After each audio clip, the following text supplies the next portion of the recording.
Buenas tardes, el día de hoy mi compañero Francisco y su servidora Leticia Rivera vamos a platicarles sobre qué es la política monetaria.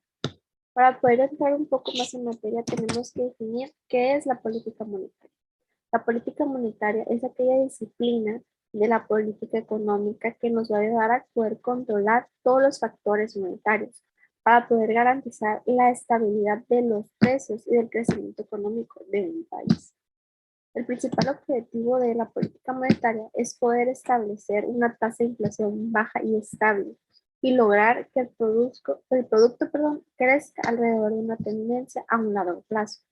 Y también nos va a ayudar a obtener un crecimiento sostenido, que esto nos va a hacer generar mayores empleos y mejorar el nivel de vida de la población.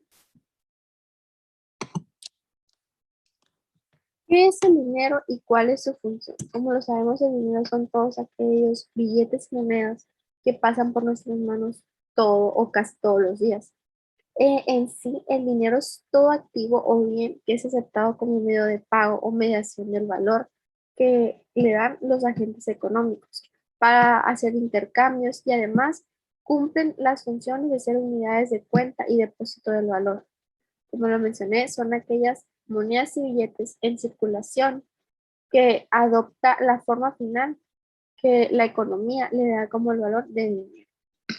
Las funciones del dinero es que nos ayuda a agilizar la división del trabajo. También nos va a ayudar a poder hacer cálculos económicos estableciendo las comparaciones entre los costes y el rendimiento esperado. También nos va a ayudar a permitir expresarnos los bienes heterogéneos en unidades comunes. También creo que esta es una función que más se le hace, por decir, que nos ayuda a facilitar lo que es el comercio y también nos permite postergar decisiones tanto de compra y conservar los rendimientos obtenidos de los factores de producción. Y por último, en muchos países se utilizan distintos bienes en lugar del dinero. Por ejemplo, como es lo de la función de depósito al banco. Existen muchos tipos de dinero, pero hay uno muy curioso que se le llama dinero fiduciario, que ese es el dinero fiduciario o inorgánico, que es aquel que se está respaldando por la confianza de una sociedad. En pocas palabras, el dinero fiduciario no se basa en algún metal precioso como es otro tipo de dinero, sino que este se basa en la creencia o el valor que una persona o una sociedad le da a este. Este tipo de dinero también se conoce como papel moneda o dinero inconvertible. Algún ejemplo de ese tipo de dinero es el dólar estadounidense, el euro, el yuan y las tres principales monedas del curso internacional. Existen tres agregados monetarios, que es el M1, el M2 y el M3.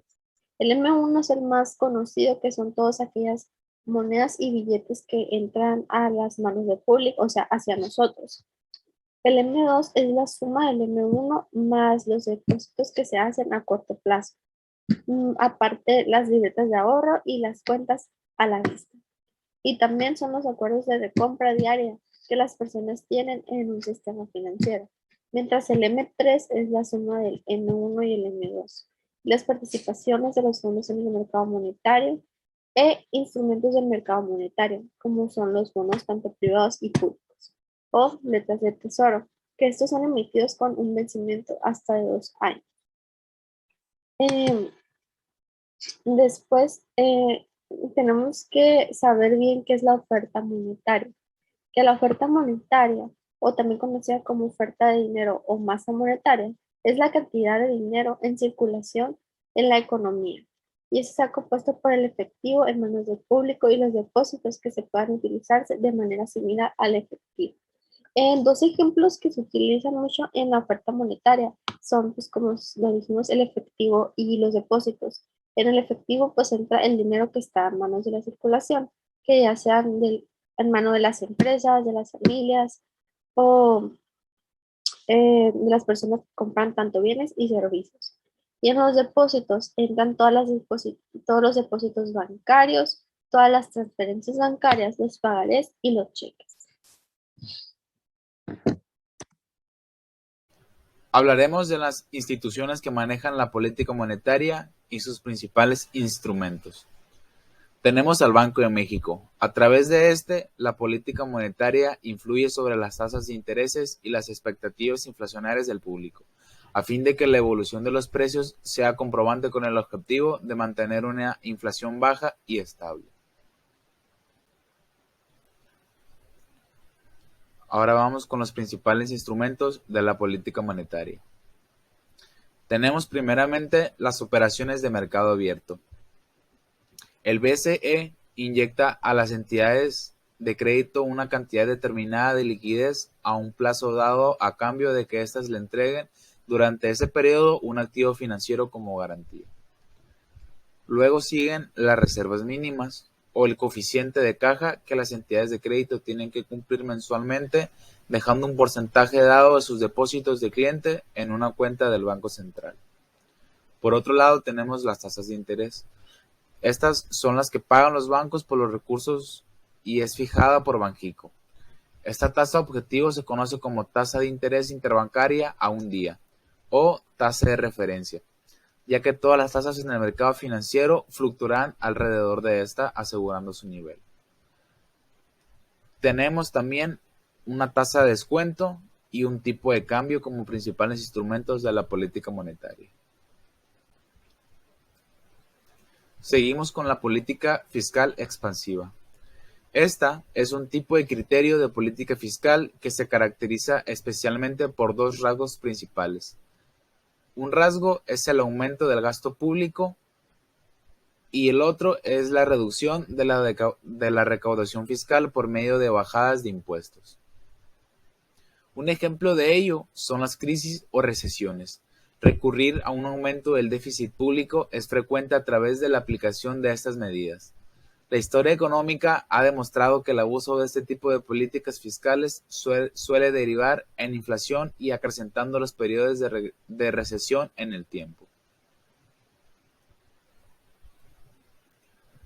Aquí tenemos la política fiscal contraccionista.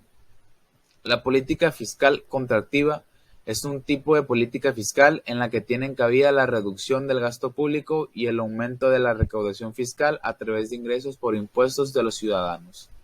Es decir, es la opción opuesta a la política fiscal expansiva. Por ejemplo, en tiempos económicos tranquilos, a modo de control de la inflación. Para ello se busca reducir la inversión de las empresas o el consumo a través de la subida de impuestos que hacen que los ciudadanos dispongan en su bolsillo de menos dinero. Aquí tenemos un análisis de la política monetaria. En México, el objetivo de la política monetaria es mantener la estabilidad de precios, es decir, controlar la inflación.